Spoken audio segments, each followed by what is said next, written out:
A ver, la predicadora García, Sor García, ministra García.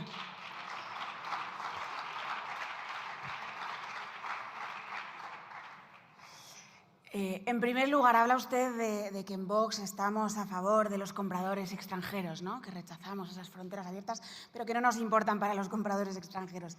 Estaría bien que usted se informase, porque precisamente ustedes han votado en contra de nuestras reiteradas iniciativas que vetan a esos compradores extranjeros a tocateja y que se ponen por delante de las familias españolas que sufren necesidad. Así que no parece muy creíble en su caso.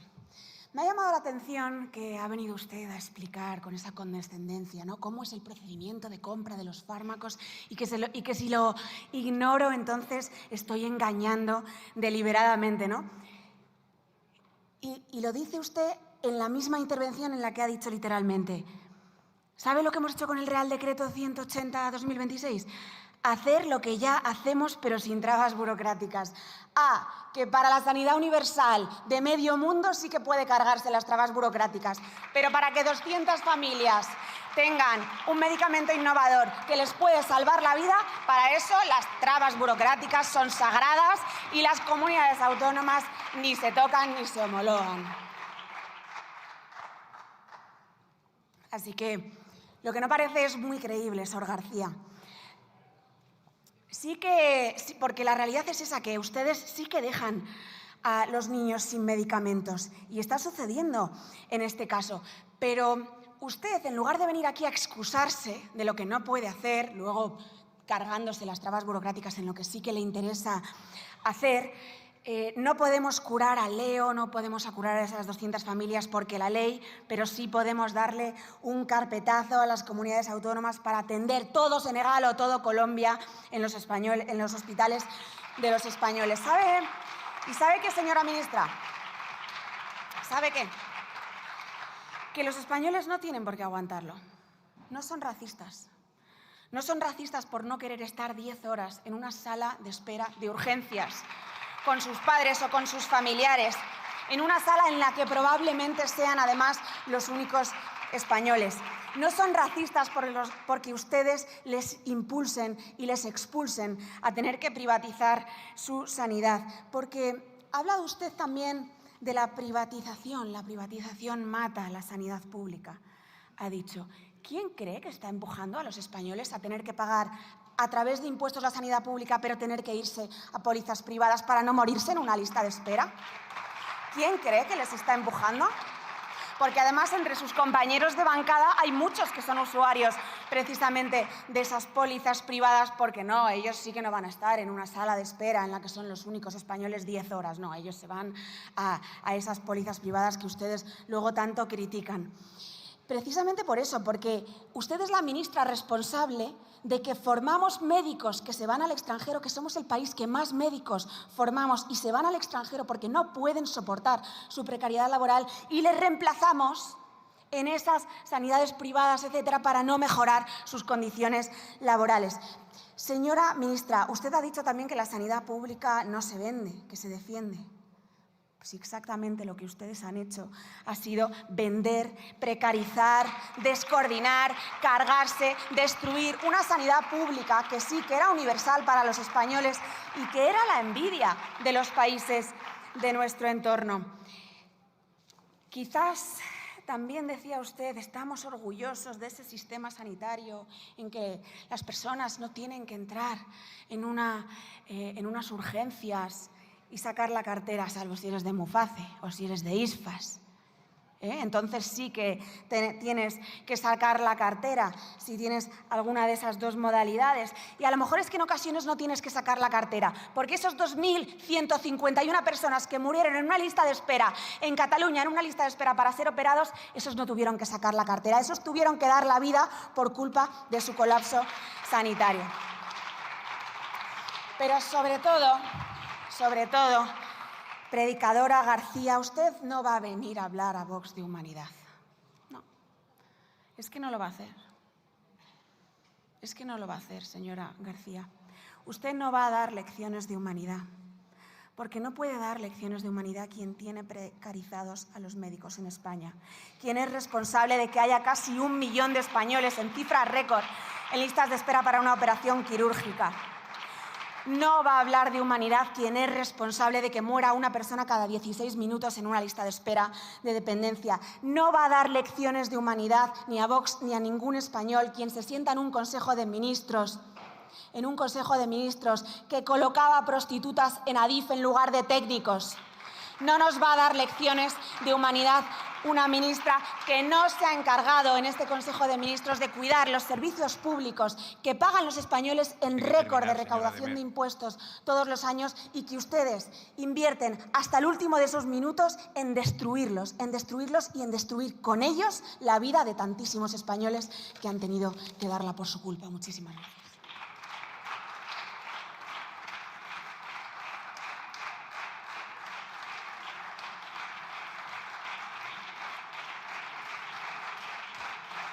Muchas gracias.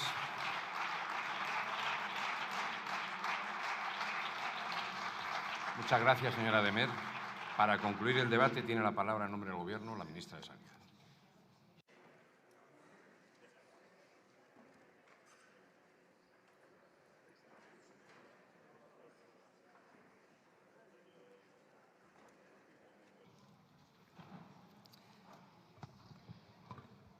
Señora de Met, Sor García, le voy a decir en su tono, Sor García le da 1000 vueltas morales a Sor de Met, 1000 vueltas en humanidad, 1000 vueltas en valores democráticos, 1000 vueltas en dignidad.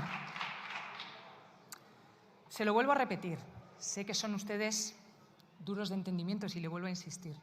No puedo estudiar por ustedes, ni puedo tener comprensión oral y lectora por ustedes. En este país no hay ni una sola traba burocrática para acceder a los medicamentos.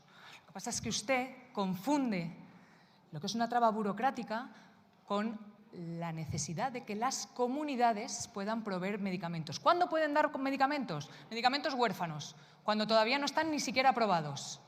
Somos el país que tiene más ensayos clínicos después de Estados Unidos. ¿Cuándo se puede dar? Medicamentos de uso especial, 30.000, 40.000 medicamentos al año. Así que no hay ninguna traba burocrática en este país para acceder a los medicamentos. Me dice que no le voy a venir a hablar a Vox de humanidad, pero no porque no sea necesario, sino porque es estéril hablarles a ustedes de humanidad.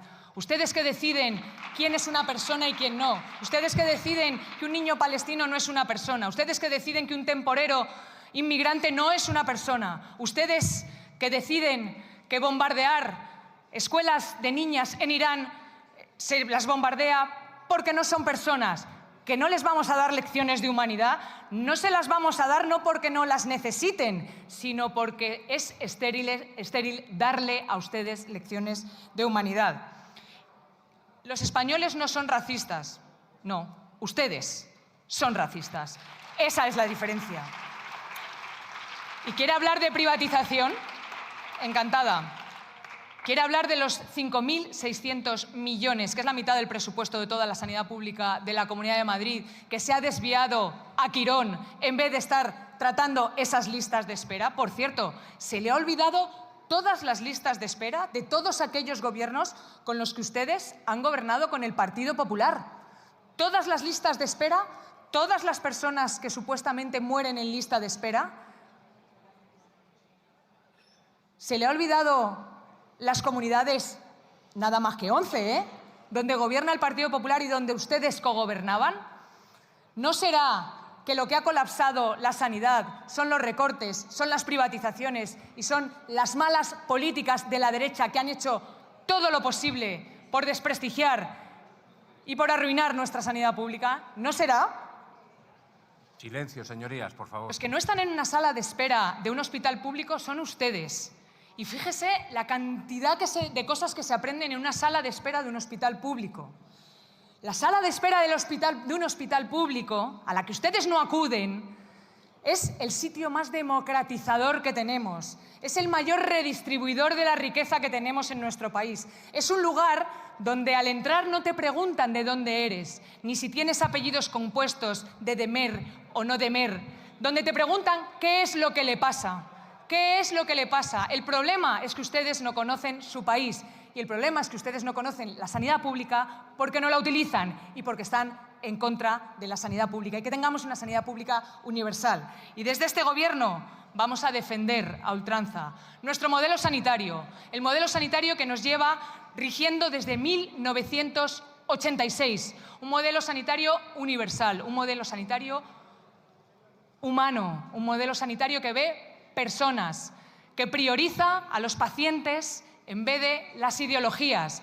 Señoría, yo entiendo que ustedes no lo puedan comprender, pero desde este Gobierno vamos a defender un modelo sanitario universal no solo por las 100.000 vueltas morales que les damos a ustedes, sino porque es más eficiente económicamente, es más sensato y además es el modelo que rige y que se basa en los valores y principios de un país que ustedes no conocen ni, por supuesto, representan. Muchas gracias.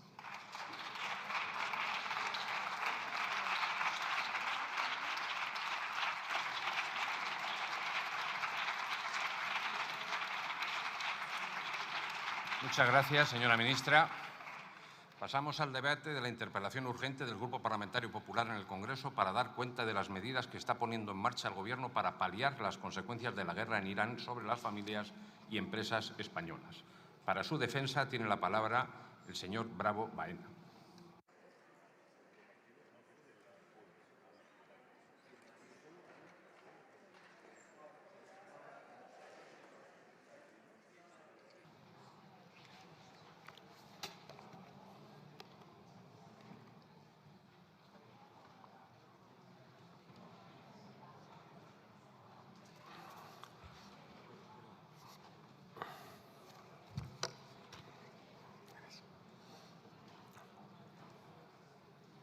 Espere un momento, señor Bravo.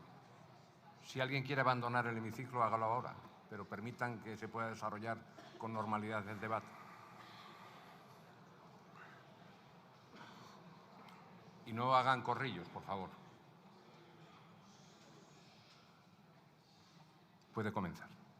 Muchas gracias, presidente. Señora Saiz, en primer lugar, quiero agradecerle que usted sí que ha tenido tiempo para debatir de los temas que importan a los españoles. Su compañera, María Jesús Montero, a pesar de que tiene la agenda totalmente vacía en el día de hoy, no te ha encontrado tiempo para debatir de los temas de los españoles. Veremos cómo se lo explica a los andaluces, ¿no? Señora Saiz, usted la semana pasada en rueda de prensa posterior al Consejo de Ministros, como portavoz, resumió perfectamente la política que está teniendo el Gobierno respecto a cómo está afectando a las familias españolas la guerra de Irán. Abro comillas, usted dijo: la mejor medida es decir no a la guerra. En un primer momento podría parecer un esqué de José Mota, pero no, analizándolo bien, no. Usted estuvo muy acertada. Pero claro, la pregunta es, ¿la mejor medida para quién?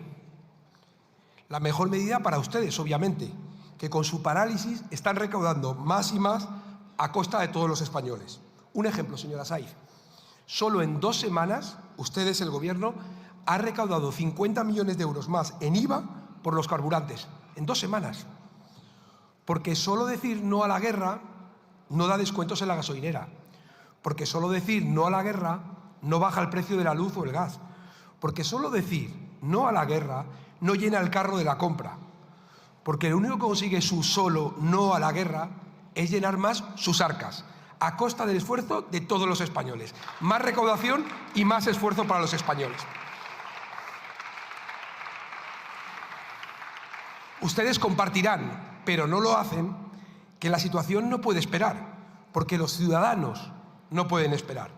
Mire, desde el inicio de la guerra, el precio del barril de Brent ha pasado de una media de $69 a más de 100.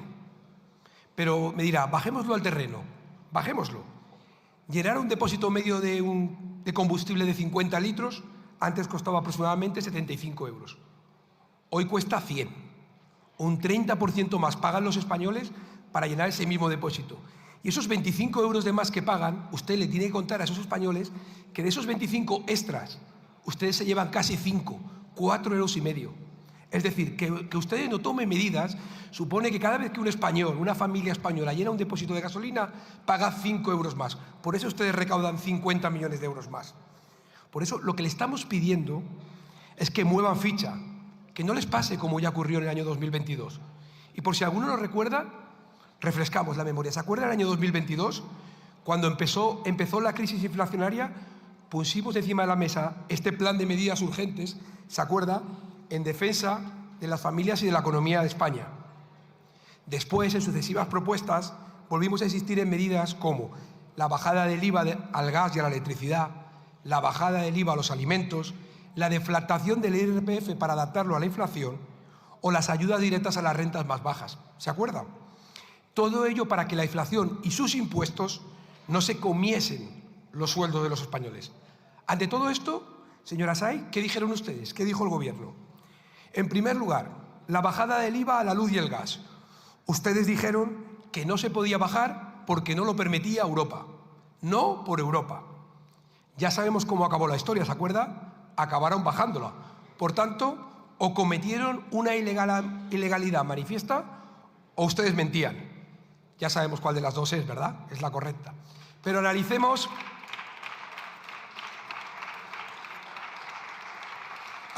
la bajada del IVA de los alimentos.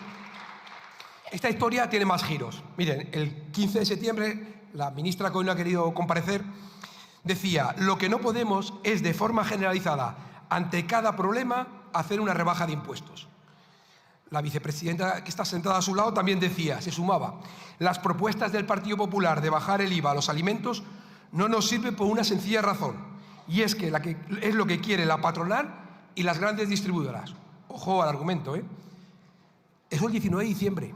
El 27 de diciembre, 8 días después, Pedro Sánchez anuncia la rebaja del IVA a los alimentos como la medida estrella. Coherencia absoluta de su gobierno.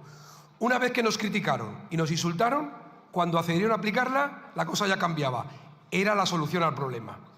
Tanto es así, recuerde, que la ministra Calviño, el 16 de febrero del 2023, reconocía que se había conseguido controlar la inflación por una bajada importante de aquellos productos que se han reducido o se han eliminado el IVA. No solamente eso, sino que ustedes, en el plan presupuestario del 2023, reconocían que gracias a las propuestas del Partido Popular se había conseguido controlar la inflación y bajar los precios. Y en el Real Decreto Ley 20/2022, ustedes también decían que la bajada de los impuestos había permitido controlar y que los españoles no tuviesen que pagar tanto. Por eso le pedimos, hay dos opciones. Pueden volver a hacer lo mismo que siempre, negarse a hacerlo, insultarnos y después presumir de haberlo hecho. O tomar medidas ya, y ya van tarde, para ayudar a los españoles. En segundo lugar, le pedimos que no solo tomen medidas, que es lo mínimo, sino que tomen medidas efectivas. Y me preguntará usted, ¿y por qué dice usted lo de medidas efectivas? Le hago otra referencia. Crisis arancelaria, ¿se acuerda? El mismo día que Trump planteó los aranceles para Europa, ustedes nos convocaron y nosotros estuvimos allí. Tuvimos una reunión cordial y así lo agradecimos públicamente y así lo trasladamos desde esta tribuna cuando ustedes trajeron el Real Decreto Ley 4/2025. Pero también fuimos muy claros con ese Real Decreto. Le dijimos que eso no era un plan. Les dijimos que nos habíamos reunido con todos los sectores y nos habían dicho que eso no es lo que querían, que los sectores no querían ni más préstamos, ni más deudas, ni avales, porque todavía estaban pagando los préstamos del ICO COVID. Y se lo dijimos. Por cierto, sería interesante, ha pasado casi un año, ¿nos podría ahora cuando suba usted decir en qué grado de ejecución están todas esas medidas que ustedes propusieron para los empresarios? Si realmente las han pedido, si realmente ha servido para algo, o por desgracia va a ser como lo planteamos y esas no fueron las medidas que se solucionaron. Estoy convencido que ahora cuando suba nos dará cuenta de esas medidas. Pero es cierto, ustedes subieron aquí y dijeron que reconocían que las medidas del Real Decreto Ley 4/2025 eran insuficientes. Y cojo sus palabras, dijeron que era la primera capa de un plan. Lo cierto es que un año después, ni la segunda capa, ni la tercera capa, ni la cuarta capa, que no hay plan. Esa es la realidad. En cualquier caso, nosotros les hicimos llegar una propuesta. Recuerda, 12 medidas que no eran nuestras. Era el resultado de habernos reunido con los sectores que eran los realmente afectados. Y en este caso, por desgracia, no hicieron caso ni a la primera ni a la segunda. Bien, nosotros cada vez que hay un problema intentamos poner encima de la mesa propuestas. Cuando hubo problemas con la inflación, como le he dicho, el plan. Cuando tuvimos problemas con la DANA, allí estuvo el Partido Popular haciendo propuestas. Cuando su ministra genera problemas de vivienda, el Partido Popular pone encima de la mesa propuestas de vivienda. Cuando ustedes quieren asfixiar a los autónomos, nosotros ponemos propuestas para los autónomos. Cuando hay problemas de incendios, nosotros ponemos propuestas para mejorar y mitigar. Cada vez que hay un problema intentamos poner propuestas de solución. Por eso les pedimos que tomen parte y hagan su trabajo. Les pedimos que no sigan con su estrategia de esperar a que escampe, porque los ciudadanos y las empresas necesitan ya un paraguas que les proteja. No sigan ganando tiempo, porque mientras ustedes ganan tiempo, los españoles pierden dinero. Ustedes ganan tiempo muchos días y los españoles pierden dinero. Y me dirá, o me puede decir, señora Saiz, no hay margen para ello. No hay margen para ello. Porque yo le pregunto, si hay margen para que la vicepresidenta vaya a los Óscar en business con un billete de 7.700 euros más los gastos que haya tenido, ¿de verdad no hay margen para ayudar a las familias y a las empresas? ¿De verdad? Si hay tiempo y dinero para hacer la aplicación H-Odio, ¿de verdad no hay tiempo para hacerlo más rápido las medidas para los españoles? ¿De verdad? No tiene. Sí, ponga cara, esa es la realidad. Tuvieron tiempo, ¿verdad? Ahora, para los españoles veremos si el viernes y veremos lo que sale. A día de hoy, cero. A día de hoy, cero. Viajecito, 7.700 euros, aplicación H-Odio. Puede poner la cara que quiera, pero es la realidad. Y por último, usted es consciente, usted ha sido consejera de Hacienda, con lo cual sabe el esfuerzo que hacen los españoles pagando impuestos. Desde que ustedes están, si comparamos el año 2025 con el año 2018, los españoles han pagado entre impuestos y cotizaciones sociales 180.000 millones de euros más. Un 56% más. Nada ha subido un 56%. ¿Sabe lo que ha significado? Que cada español ha pagado 3.500 euros más de impuestos. Ustedes les han subido más de 100 veces los impuestos. Este año sin ir más lejos. También, y usted sabe de eso, la ministra se niega a aplicar la franquicia de IVA para ayudar a 1,5 millones de autónomos. El único país de la Unión Europea que no lo ha hecho. Y menos mal que la señora Montero se va, porque tenía comprometido con Europa 5.000 millones más en impuestos en renta e impuestos sociales. Señora Saiz, si con estas situaciones que están pasando, ¿van a dejar ustedes de asfixiar a los españoles? Ya está bien, ¿no? Nosotros le hemos presentado una PNL con 14 medidas concretas, tangibles y que tendrían un efecto real en el día a día de los españoles. Son 14 medidas que complementan todo lo que le he venido expuesto anteriormente. Ese paquete que le presentamos, ese paquete que lleva rebajas de IVA, rebajas de impuestos, rebajas en el IRPF, ayudas directas a las personas que más lo necesitan, pero ustedes han preferido esconderse detrás de un eslogan. Sí, pero este eslogan no sirve a los ciudadanos, ¿no? A ustedes tampoco, porque no consiguen rentabilizarlo electoralmente. Ustedes, cada vez que hay elecciones, se inventan una cortina de humo. Sí, mire, le voy a decir, la primera fue la lucha contra los tecnoligarcas. En la segunda, en Aragón, ¿se acuerdan? Fue llamar a los pensionistas para decirles que el PP les iba a quitar las pensiones. Y el tercero, el no a la guerra. El resultado y la conclusión es clara. No a Sánchez. No a Sánchez. No a Sánchez en Extremadura. No a Sánchez en Aragón. No a Sánchez en Castilla y León. Y muy pronto, no a Sánchez en Andalucía.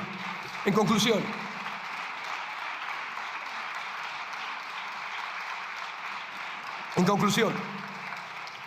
les pedimos que actúen como un gobierno que se preocupa por los ciudadanos. Creo que es lo mínimo que tendrían que hacer. Les pedimos que procuren tomar las medidas que deben tomar y cuando las deben tomar para dejar de asfixiar a los españoles. Les pedimos que abandonen esa tendencia que ya dura 8 años, en el que el gobierno, ustedes, el gobierno siempre gana y los españoles siempre pierden. Muchas gracias.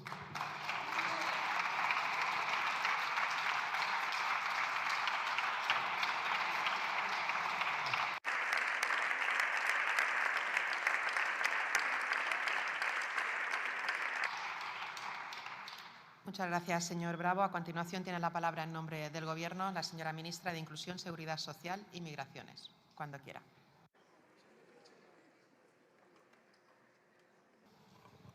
Gracias, presidenta. Buenas tardes, señorías. Señor Bravo, usted me conoce bien, sabe que me gusta ser rigurosa y le agradezco de verdad la oportunidad que me da en esta interpelación para compartir con todos ustedes, con toda la Cámara, la enorme gravedad del momento que estamos viviendo.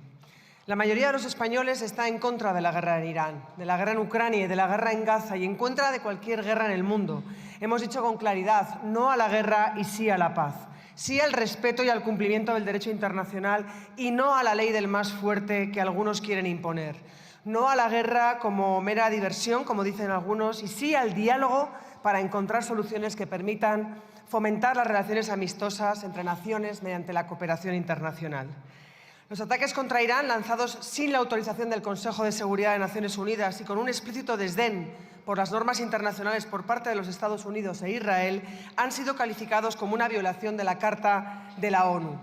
Sinceramente, esta no es solo la guerra contra Irán, es la guerra de Trump que se le está yendo de las manos.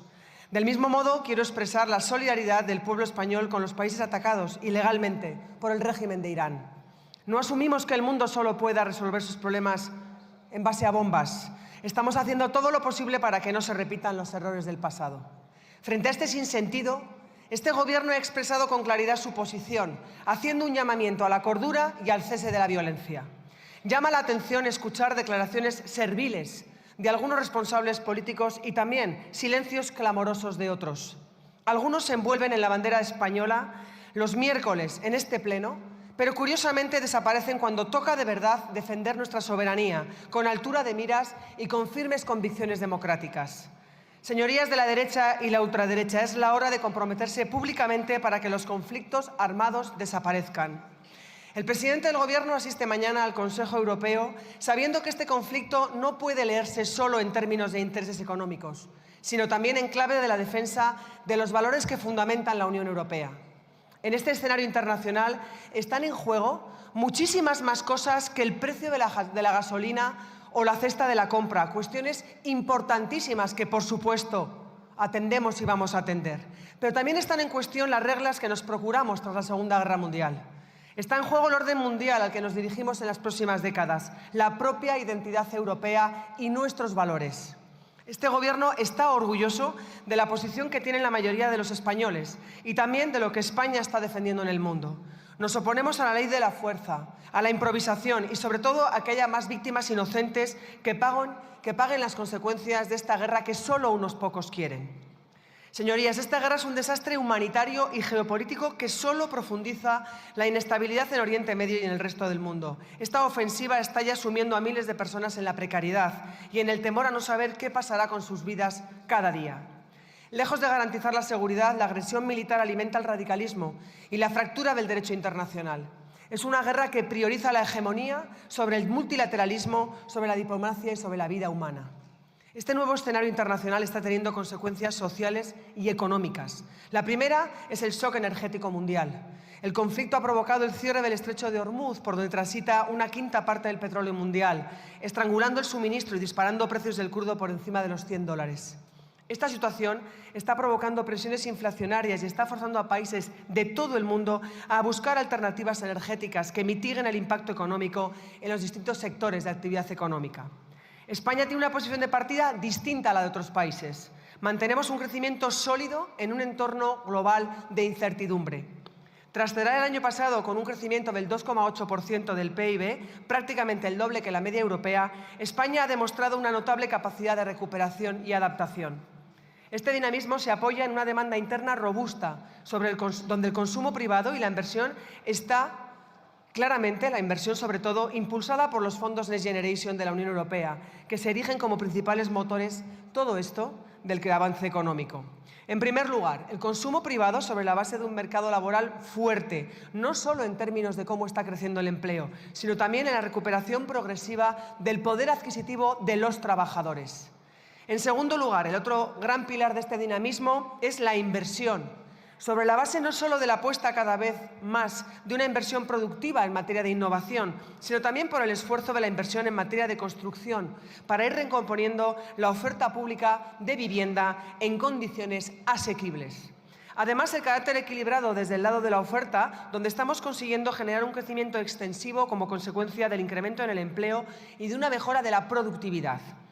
En el caso Es el caso de la aportación positiva de la productividad por hora. En el periodo 2019-2024, la productividad por hora se ha incrementado un 40% más que los años 2013 a 2018, o 3 veces más que en el periodo 1995-2007, que son las anteriores fases de crecimiento en nuestra economía. Por tanto, empleo y productividad van de la mano en esta fase de crecimiento gracias al protagonismo de la inversión, pero también a reformas estructurales que hemos llevado a cabo con ese gran protagonismo del Plan de Recuperación como arma política económica fundamental de los últimos años. En este contexto de elevada volatilidad, los analistas mantienen previsiones positivas para nuestro país, situando el crecimiento del PIB para este año en una horquilla de entre el 2,2% y el 2,4%. Como les decía, uno de los grandes activos más valiosos es la fortaleza de nuestro mercado laboral. La evolución de la afiliación, con datos a viernes de la semana pasada, alcanzó los 21,97 millones de afiliaciones en términos desestacionalizados. Una tendencia en estas 2 primeras semanas de marzo mejor que la que tuvimos en febrero y superior a la del año pasado. España está muy cerca del máximo histórico de los 22 millones de afiliados a la Seguridad Social.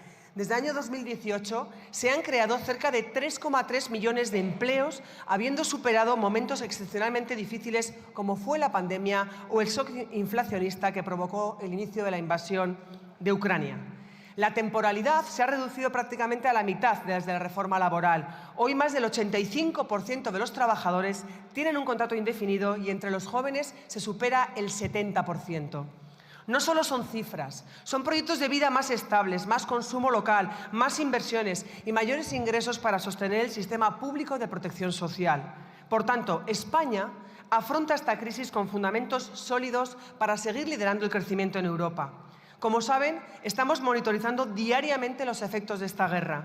La inflación de febrero se situó en el 2,3% y a principios de abril conoceremos el dato del impacto de la subida de los precios energéticos tras el estallido del conflicto que se ha producido durante este mes. Por su parte, la Comisión Nacional de Mercados y de la Competencia está haciendo un seguimiento muy intenso para supervisar la evolución de los precios de los más de 12.000 gasolineras del país y detectar, en su caso, situaciones anómalas. La interlocución con los sectores más afectados está siendo intensa, manteniendo reuniones con agentes sociales y económicos para analizar la situación y evaluar las medidas más acertadas que ayuden a mitigar el impacto económico. Lo hemos hecho con los representantes del diálogo social, UGT, comisiones obreras, COE y CEPIME, quienes nos han transmitido su confianza. Y también con los representantes de sectores como el transporte, el agroalimentario, el pesquero, las industrias de alimentación y bebidas, las empresas de los fertilizantes y los piensos, entre otros, a quienes agradezco en nombre del Gobierno su implicación para hacer frente a este complejo escenario. Señorías, en el Gobierno tenemos experiencia y recursos para adoptar las medidas más eficaces. Lo hicimos en el pasado y sabemos cómo afrontar este desafío para proteger y fortalecer a empresas y familias españolas. Si hoy España mantiene un crecimiento dinámico y resiliente, es también gracias a un modelo de crecimiento que se basa sobre todo en su carácter equilibrado, además de responsable. La respuesta diferencial que dimos a las últimas crisis del COVID nos está permitiendo avanzar con un elemento de modernización y incrementando nuestro ritmo y capacidad de crecimiento. El Fondo Monetario Internacional ha dicho por segundo año consecutivo que España lidera las grandes economías avanzadas en materia de crecimiento, a lo que hay que sumar el hecho de que en este año se prevé que España doble la tasa de crecimiento de la zona euro. No podemos hablar en estos términos si no hubiera un elemento de responsabilidad en materia fiscal y presupuestaria. Hemos cumplido con ese objetivo del 2,5% del PIB y esto es importante porque supone llegar a un superávit en términos primarios, un factor positivo a la hora de seguir reduciendo nuestra deuda con respecto al PIB. No solo por el crecimiento, sino también por la responsabilidad fiscal que practicamos. Y si hablamos de tasas de riesgo de pobreza, hay que señalar que esta ha caído 1,8 puntos desde el año 2018. Está en su nivel más bajo desde el año 2007. Somos el tercer país en el que más ha caído de la zona euro. En los indicadores de desigualdad hay que señalar que entre el 2018 y 2024 España ha sido el país de la zona euro donde más ha caído la desigualdad, medida como la diferencia de ingresos entre el 20% que tienen más renta y el 20% de menor ingreso. La brecha con respecto a la zona euro la hemos reducido un 40% y esperamos que esta brecha se pueda reducir en otros 40 puntos. Por otro lado, quiero señalar un elemento importante en cuanto a la señal que reciben los inversores. Es esa señal de confianza que estamos viendo, por ejemplo, en la evolución de la prima de riesgo. Estamos en niveles históricamente bajos, por debajo de los 50 o 55 puntos básicos, cerca de mínimos no vistos desde el año 2009. ¿Se acuerda, señor Bravo? Esa cifra lo que refleja es una alta confianza de los inversores. No hay secretos para conseguir estos datos. Es más bien el resultado de la política que hemos liderado combinando crecimiento y responsabilidad fiscal. La sociedad española sabe que somos un gobierno en el que se puede confiar porque somos creíbles. Tenemos experiencia en responder a lo urgente sin olvidar lo importante. El Gobierno responde con eficacia, como lo hemos hecho siempre, en el COVID, durante la invasión de Rusia, por poner dos ejemplos, cuando pusimos en marcha una serie de medidas que nos permitieron proteger a la población, convertirnos en la economía que más crece de la Unión Europea y estar mejor preparados hoy para dar respuesta a esta nueva situación. El conjunto de medidas que aprobará este viernes el Gobierno tiene como denominador común el rigor, la responsabilidad y la flexibilidad, permitiendo su adaptación en función de cómo evolucione la situación geopolítica y económica. Hablamos de medidas de apoyo a las rentas de consumidores, empresas, industrias, con una atención especial a los sectores más afectados por la crisis. Las distintas ayudas se agruparán en dos bloques, las de corte estructural, para seguir avanzando en la apuesta por las renovables, por la transición ecológica, que están suponiendo un seguro de vida para reducir el efecto de la crisis, y un segundo bloque de medidas relacionadas con minimizar el impacto en términos de coste de electricidad y energía, que son esencialmente medidas fiscales. Termino. Las respuestas a las consecuencias de la COVID se han consolidado como una herramienta fundamental para proteger la estabilidad económica y social de España ante un escenario de máxima incertidumbre. El balance permite poner en valor una estrategia que no solo amortiguó el golpe inicial de la inflación, sino que ha preservado la senda de crecimiento y de creación de empleo. El Gobierno siempre ha priorizado el apoyar a colectivos más vulnerables y sectores más expuestos. Estamos desplegando una auténtica política de Estado. Lamento que la respuesta de la derecha y la ultraderecha en la mayoría de estas medidas que les he narrado haya sido no, y sin embargo se han puesto de perfil, incluso hayan dicho que sí a la guerra. No sé si el señor Feijóo ya esta mañana estaba poniendo excusas, anticipando esa nueva votación de no a las medidas que propongan. Muchas gracias, señoría.